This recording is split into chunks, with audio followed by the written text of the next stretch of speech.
मैं हूं धर्मेंद्र कुमार पांडे और हम लोग बस्ती जनपद में हैं। बस्ती जनपद का कप्तानगंज और कप्तानगंज का एक गांव रानीपुर में है। हम लोग हमारे साथ लालता प्रसाद जी हैं और इनको हम स्वागत करेंगे इनका। और इस एपिसोड में हम लोग बात करेंगे मशरूम के बारे में। मशरूम की खेती कैसे की जाती है, क्या क्या दुश्वारियां होती हैं, क्या क्या कार्य करने पड़ते हैं, सारी कुछ चीज़ें हम लोग तैयारी के साथ यहाँ पे आपको दिखाएंगे। और सीधे हम स्वागत करते हैं इनका, लालता जी का। तो लालता जी, बहुत बहुत स्वागत है आपका। जी सर।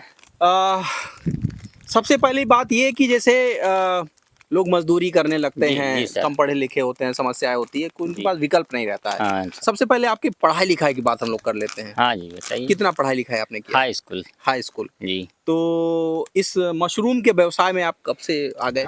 सर मैं 2-3 साल नौकरी किए, उसके बाद फिर आ गए। क्या करते थे नौकरी में? अब वही कंपोस्ट में बनाते थे। अच्छा। हाँ, बांस गाड़ते थे। हाँ, ये सब तो जानकारी आपको हो गई? कहीं ट्रेनिंग वगैरह भी लिया आपने? ट्रेनिंग तो बस्ती से भी है, यहाँ बंजरिया फार्म से भी है। हाँ। तो आप आइए, सिलसिलेवार तरीके से कहाँ से शुरुआत होती है, जो पहला कदम होता है, जो पहली सीढ़ी होती है। हमारे किसान भाई देख रहे हैं इसको, तो आप उनको बताइए कि कहाँ से शुरुआत इसकी होती है। ठीक है सर, चलिए। ये जो रखा हुआ है, ये क्या है, हमारे दर्शकों को बताएं आप। सर कंपोस्ट है जी। कैसे बनाया है इसको आपने? क्या सर पहले भूसा गिरवाए हैं, फिर यूरिया खाद, मुर्गी खाद, चोकर, अमोनिया, जिप्सम सब मिला के उसको मिक्स किए हैं, तो कंपोस्ट तैयार हुआ है। तो ये कितने दिन तक ऐसे बाहर रखा रहा है? सर ये 1 महीना तक। साथी और हैं, क्या नाम है आपका? तो आप बताइए कि कैसे इसको तैयार करते हैं। इसको सर पहले भूसा रहता है जी, उसके बाद इसको फैलाते हैं। जितना छप्पर का है उस हिसाब से फैलाते हैं पहले, फिर इसको भिगोते हैं। पूरा भीग जाने के बाद इस पे मुर्गी खाद डलता है, और उसके बाद यूरिया, चोकर, अमोनिया ये सब डलता है जी। उसके बाद कटिंग होता है, इसको ढेरी खड़ी होती है। उसके बाद कटिंग करते हैं, करीब 3 कटिंग 4 कटिंग के बाद उसको कटिंग का थोड़ा सा हमको समझाइए। जैसे ये है, इसको उठा के इधर करने का है जी। हाँ, कटिंग होता है। उसके बाद फिर 6-7 कटिंग के बाद जिप्सम डलता है। जिप्सम के बाद फिर 2 कटिंग के बाद छोटी ढेरी हो जाती है। उसके बाद जब माल तैयार अंदर डल जाता है, उसके बाद फिर बीज डलता है। अच्छा, तो ये प्रक्रिया है इसकी। हाँ, ये तैयार हो गया कंपोस्ट। अच्छा, ये कंपोस्ट आपकी तैयार हो गई। उसके बाद ये जो आपने ढेरी रखी है, क्या चीज है? अब कंपोस्ट तैयार हो गया, उसमें बीज पड़ेगा। अच्छा, इसमें बीज डाल दिए। बीज जब तैयार हो गया, पड़ेगा सब बीज। मैस्लियम जब ऊपर आ गया, उसके बाद फिर इसको डालते हैं खाद को, गोबर की खाद को। अच्छा, तो बीज यहीं से ये डायरेक्ट मटेरियल अंदर ले जाते हैं? हाँ, उसके बाद अंदर बीज अंदर डालते हैं। ये सब बीज है। हाँ, ऐसे मिलाते हैं हम लोग। ऐसे मिल गया, फिर ऐसे बराबर करके। तो लगभग कितना, कैसे इसका पता चल पाता होगा कि कितना बीज डालना है इसमें? जैसे 50 कुंटल में हम लोग 90 किलो बीज डालते हैं। 50 कुंटल में 90 किलो। तो ये जो प्रक्रिया आपने दिखाई, हाँ, जब आप इसको अंदर बेड बनाते होंगे ना? हाँ सर, हाँ सर। तो उस बेड पे ये डालते होंगे स्पान ना जी? बाहर नहीं डालते? नहीं, बाहर नहीं डालते। जैसे मौसम अगर सही है तो बाहर ही कर देते हैं। अच्छा, बाहर कर सकते हैं। अगर धूप नहीं है तो फिर इसको अंदर कब ले जाते हैं? अंदर जैसे 1 महीने बाद जाता है अंदर, तब तैयार हो जाता है। तब तक तैयार हो जाता है जी। समझ लीजिए माल तैयार। अच्छा, अब इसको क्या करेंगे? अंदर चलेंगे। तो अभी हम लोग अंदर भी चलेंगे, वहाँ पे भी दिखाएंगे अपने दर्शकों को, किसान भाइयों को क्या क्या व्यवस्थाएं वहाँ पे करनी पड़ती हैं और कैसे कैसे तैयारियां होती हैं। तो ये भी कंपोस्ट है आपका रखा हुआ है? जो खाद है, गोबर की खाद है। गोबर की खाद है, और इसमें कुछ नहीं मिला हुआ? नहीं, कुछ नहीं मिला है, राख मिला है, राख। अभी हम लोग एक दूसरी जगह पे आए हैं, जहाँ पे इसको क्या कहते हैं, केसिंग कहते हैं? नहीं, अभी केसिंग नहीं है, इसमें बिजाई हुआ है। अच्छा। हाँ, तो इसमें बीज डल गया है, स्पॉन ऊपर आ गया है। तो देखते हैं, जब स्पॉन अच्छे से ऊपर आ जाता है तो इसे चेक करते हैं, इसे खोद के भी चेक करते हैं। जैसे कि देखिए अंदर भी आ गया है, तो इसके बाद फिर इसके ऊपर केसिंग डालते हैं, ये वाला ऐसे, इसमें नहीं, उसमें। अच्छा, उसमें अभी चलते हैं उधर भी हम लोग। नहीं, ये साइड वाले बेड में, भैया के पीछे वाले बेड में केसिंग डाला, गोबर की खाद। अच्छा, जब अच्छे से जाला आ जाता है ऊपर, उसके बाद फिर गोबर की खाद डाल देते हैं। ये पीला पीला कुछ दिख रहा है, ये क्या प्लास्टर है, खत्म हो जाएगा। अच्छा, पानी में थोड़ा पानी की वजह से होता है ऐसा। अच्छा। उसके बाद फिर इस पे गोबर की खाद डल जाती है, और फिर जब गोबर की खाद पे नीचे गोबर की खाद होती है। किसमें? अच्छा, जैसे गोबर की खाद है, जो इस पे फिर मैस्लियम ऊपर आ जाएगा इसे, फिर इस पे फिर गोबर खाद का छिड़काव करेंगे हल्का। ये जो सफेद सफेद दिख रहा है, हाँ, यही ये क्या चीज है? मैस्लियम। मैस्लियम, हाँ। ये क्या होता है? ये जाला है। ये जाला, इसी से मशरूम होता है। इससे क्या पता चलता है? जैसे कि जाला आ गया ऊपर तो समझ लेते हैं हाँ छप्पर अच्छा है, इससे मशरूम आ जाएगा। अच्छा अच्छा, इसमें बीज भी अंदर होंगे? हाँ अंदर है, अंदर बीज। मतलब बीज से फिर मतलब नहीं रहता, जाले से मतलब रहता है। फिर अब ऊपर आ गया तो फिर जाले से मतलब रहता है। अच्छा अच्छा। जाला ऊपर आ गया है और इस पे ये गोबर खाद की छिड़काव करके उसके बाद को छप्पर को ठंडा कर देंगे, उसके बाद पिंड बनना चालू हो जाएंगी। जाला सिकुड़ जाएगा, इससे जो सिकुड़ नहीं रहा है ऐसे जाला सिकुड़ जाएगा, फिर इससे पिंड बनने लगेगा। अच्छा अच्छा। पानी वानी लगाएंगे फिर मतलब दिखाते हैं। तो लगभग इस पे क्या, इसके अलावा और कोई पानी वानी का छिड़काव नहीं करते आप लोग? नहीं, दवा पानी का दवा कहीं आवश्यकता पर दवा का भी छिड़काव करते हैं। अच्छा, मान लीजिए फंगस वंगस कुछ इस पे लग रहा हो, कोई कीट प्रबंधन का हाँ, क्या तो उसके लिए क्या करते हैं? बॉस्टिन मार देते हैं और नुआन भी मार देते हैं, और एक वो है क्या बोलते हैं लाते फॉर्मलिन भी मार देते हैं। यही सब तो उसका मतलब क्या हिसाब रहता है? जैसे मान लीजिए उसको पानी में घोल के छिड़काव हाँ, करते होंगे? पानी में घोल के। हाँ, क्या कितना एक टैंक में लगभग कितना मात्रा रहती होगी? 500 लीटर में लगभग 5 लीटर। 500 लीटर में 5 लीटर। Formalin 5 litre. हाँ, तो 5 लीटर लगभग कितने एरिया में छिड़काव कर देता मतलब होगा? 2 छप्पर में हो जाएगा। 2 छप्पर, तो 2 छप्पर का भी कुछ एक एरिया होगा ना? हाँ। 2 बिस्सा 4 बिस्सा कितना होता होगा लगभग? 50 गुड़े 44। 50 गुणे 44। 44। हाँ इतने एरिया में वो पर्याप्त होता है हाँ 5 लीटर छिड़काव के लिए? 500 लीटर। 500 लीटर। जी सर। ठीक है, तो सर हम लोग आगे चलेंगे थोड़ा सा, क्योंकि यहाँ पे थोड़ा अंधेरा भी कायम है।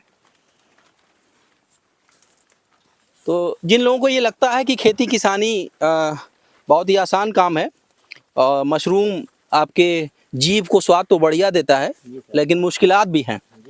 इसको उपजाने में मेहनत है। कहने में अच्छा लगता है, देखने में मशरूम बड़ा सुंदर लगता है, लेकिन इसकी खेती छिड़काव किए हैं सर, इस पे खाद का छिड़काव किए हैं जी उतनी ही दुश्वार है। अब हम लोगों को कहाँ ले चलेंगे, क्या दिखाएंगे आप? अब जो मशरूम आ रहा है तो अभी हम लोग वहाँ पे आए हैं जहाँ पे ये मशरूम पूरी तरीके से खिल के बाहर आ गया है। इसको आप लोग क्या कहते हैं?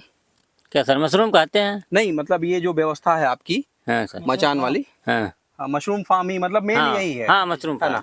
तो मशरूम आने अभी कौन सी वैरायटी है, सबसे पहले तो ये बता ये दीजिए। मटन मशरूम है सर। बटर मशरूम हाँ है। बटन। अच्छा, मार्केट में अभी जाना शुरू हो गया है? जी सर।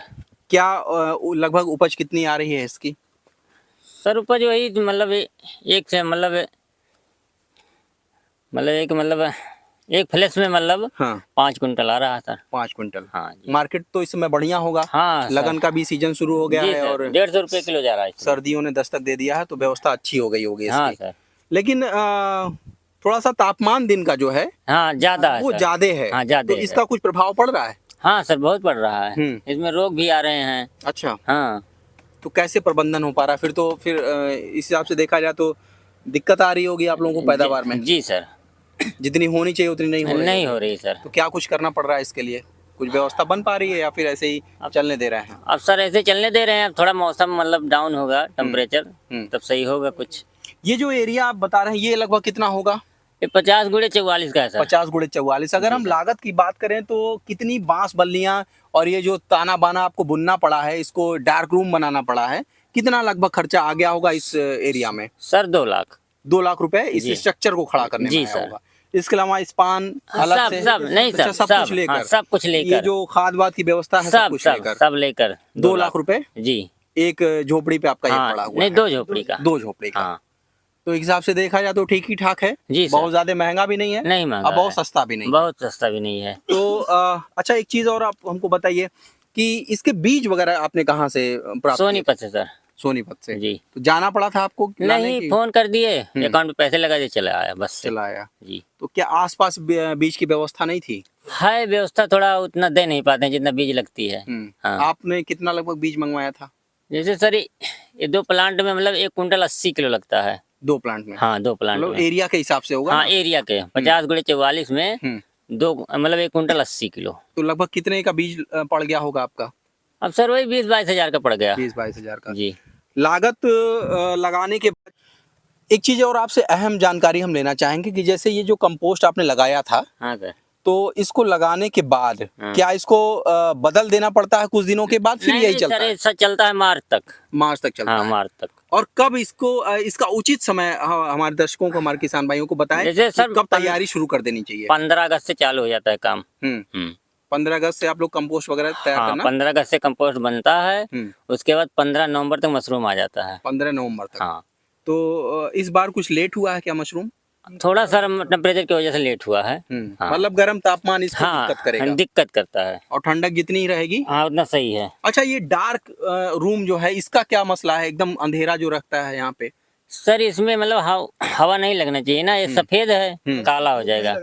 अच्छा, हाँ, मतलब इसकी गुणवत्ता में हाँ, समस्या आ हाँ, जाएगी। समस्या आ जाएगी क्वालिटी अच्छा, में। कटिंग के लिए जैसे मान लीजिए इसको कटिंग के लिए भी एक समस्या आती है कि बहुत फ्रेश तरीके से इसको काटना पड़ता है। नहीं सर, बस ये ऐसे तोड़ी, ऐसे ऐसे ऊपर में रखा है ये।